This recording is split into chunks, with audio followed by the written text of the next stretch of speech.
How the EU should deal with Trump's tariff threat. Brussels must try to ensure its response to the US does not trample on trade rules. Donald Trump says tariff is a beautiful word, but he also prides himself on being a deal maker.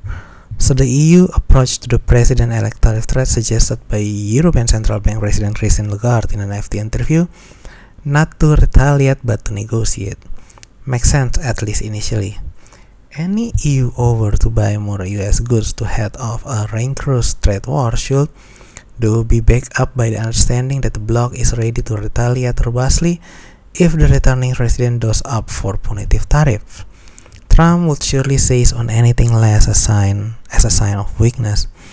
The trade threat was amplified when Trump last week pledged Day 1 tariff on Canada and Mexico and additional duties in China, highlighting a willingness to blow up supply chain even with America's biggest trading partner. On Saturday, he threatened tariff of 100% on BRICS countries if they undermine the dollar, but tariffs appear as much as a negotiating tool as an ideological goal. Managing trade with the Trump's US is said to be a central task of the new European Commission, whose term officially began on Sunday, particularly given the EU's sizable trade surplus with the US. Brussels has already floated buying more US energy, military and agricultural goods as a concession. Importing more US liquefied natural gas would help the EU finally to ban remaining Russian LNG import.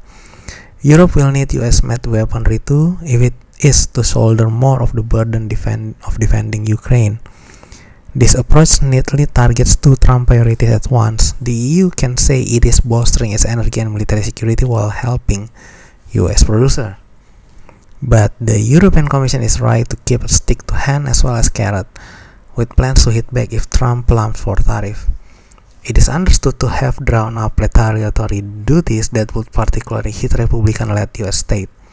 Indeed, EU duties on bourbon whiskey, powerboat, motorcycles imposed in 2018 after Trump introduced tariff on steel and aluminum imports from the EU and elsewhere are currently suspended until March.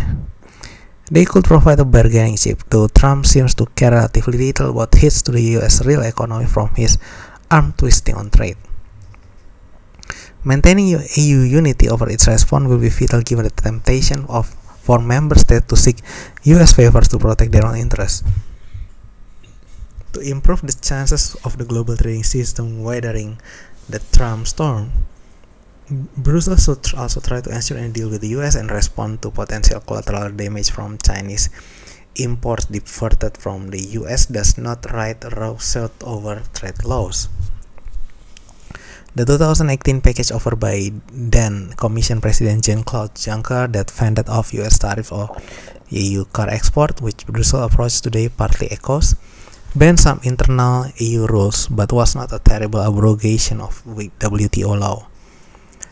There are already inevitable calls, including from new European Commission Vice President Stéphane Dijon for a Europe First strategy for key business sectors. Certainly, if Trump does increase US tariffs on Chinese goods, the EU is likely to face tricky talk with Beijing on limiting a flood of Chinese export, similar to Western talks with Japan in 1980s, or have to restrict them, with likely knock-on effect on its own export to China. Though the EU punched below its weight geopolitically on trade, it has a credible record of trying to uphold the rule-based order.